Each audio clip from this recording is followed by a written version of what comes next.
Joining me now to discuss this in the studio is the historian Lawrence Goldman. Lawrence, welcome to the show. We can have a round of applause for Lawrence. He's right here. Thank you. Thank you. Lawrence, you were booked before Tim Davie resigned because, and to explain this story, in 2022, you, with a bunch of other historians, you're a worldwide, world-renowned expert historian, and you went to the BBC and you said, hi, I think you're misrepresenting some history, some facts here, and they've kind of fobbed you off, right? Yeah, they fobbed us off. We produced a report.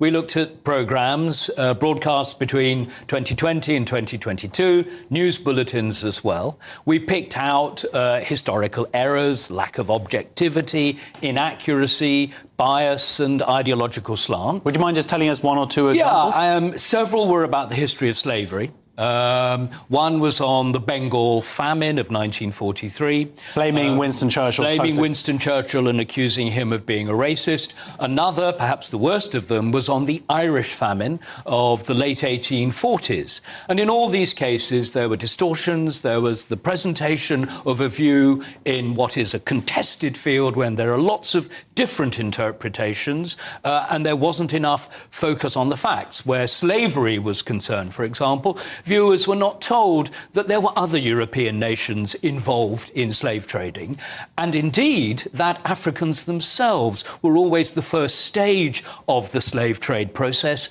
Africans enslaved Africans and then sold them to Europeans. Those kinds of facts were never explained to people. To push forward an ideology that it's just the British who are uniquely evil. It was, and we were uniquely evil, and then that very remarkable aspect of our history, that we became the lead nation in the history of anti-slavery, in suppressing and ending the slave trade, and indeed ending slavery all over the 19th century world.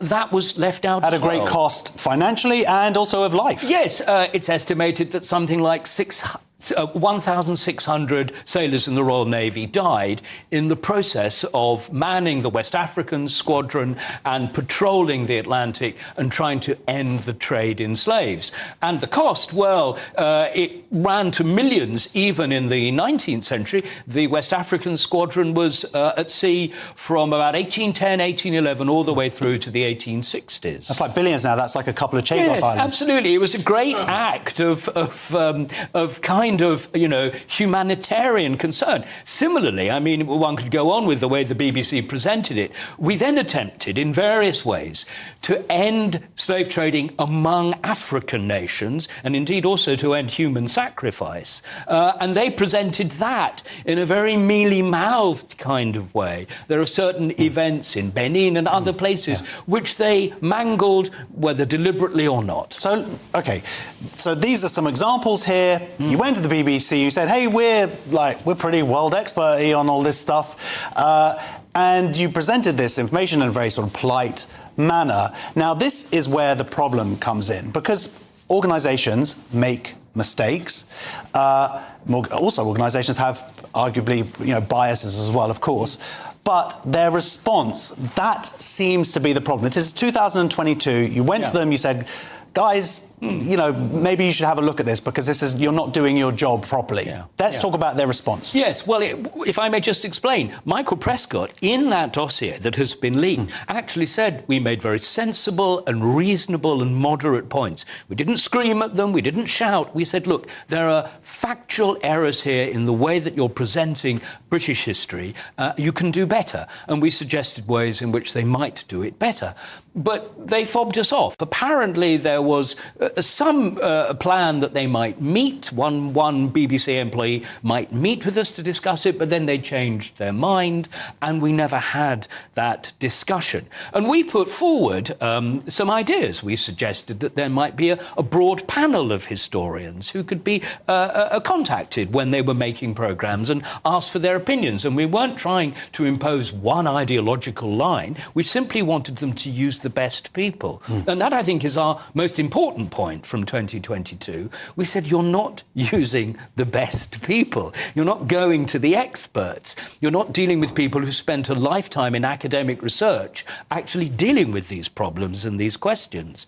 There are better people. And I would say this, in the old days, the BBC actually did find who those people were and worked with them. More recently, it seems to me, in the presentation of history and in other subjects, they've tended to go to people whose line on a question they would approve of, they could rely on. And so the viewer, the millions of viewers, are not actually getting the best. And that surely was what the BBC should have represented, the best. Absolutely, of course, a meritocracy. Yeah. That's why I got this job. So, so then they kind of fobbed you off, and then I'm assuming they've made further historical inaccuracies that could have been. We did that particular thing. History Reclaimed runs a big website, and we try to correct some of the mistakes that are made, not just by the BBC, but by other historians and other media outlets. And we try to present history as it should be presented. And we have lots of eminent historians writing for us because there is a great concern in the historical profession that people are not being fed the truth.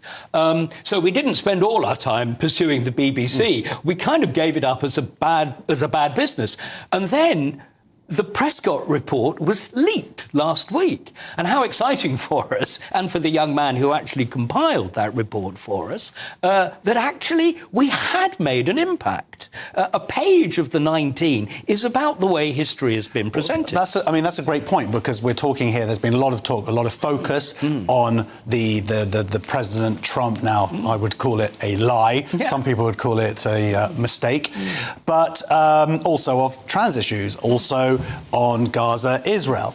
But this particular topic just proves how ideology went deeper than that, even to history, yes. And I imagine into other academic subjects as well. Well, I think history is very important in all of this, because... Well, you would. Yeah, well, yes, but he who controls the past controls the future, as Orwell said. It's very important that, if you can present history in a particular kind of way, if you can trash Winston Churchill's reputation, if you can call him a racist, if you can blame the British for the Bengal famine and the Irish famine, then, in a sense, you're involved in really quite a sinister ideological position and plot to undermine this country and its culture. It's a very serious matter. So history has to be kept clean and decent and honest. And that's what a number of historians have been trying to do. But I don't think the BBC has been as committed to that as it should be. And I would just say this,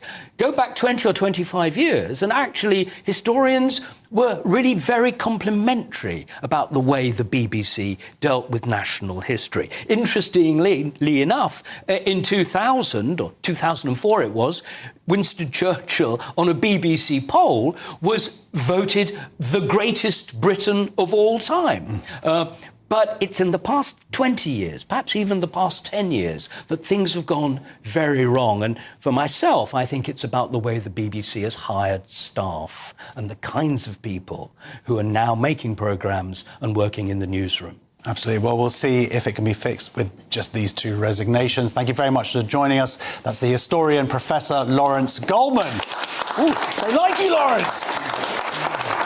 So, you are watching Free Speech Nation with me, Josh Howie. As a reminder, here is that breaking news tonight from the BBC. Tim Davie, the Director General of the BBC, has announced his resignation this evening amid allegations of bias at the corporation. In a statement, Davie says, "There have been some mistakes made, and as Director General, I have to take ultimate responsibility." The move comes following a torrid week for Britain's national broadcaster after it was accused of airing a doctored clip of a speech by President Trump and failing in its coverage of Gaza and trans issues, and as we just found out, history issues. Deborah Turnus, the broadcaster's CEO of News, has also resigned. Culture Secretary Lisa Nandy said, "I want to thank Tim Davie for his service to public broadcasting over many years. He has led the BBC through a period of significant change and helped the organisation to grip the challenges it has faced in recent years." Kemi Badenoch said Tim Davie and Deborah Turnus had finally taken responsibility, but that a catalogue of serious failures at the BBC runs far deeper.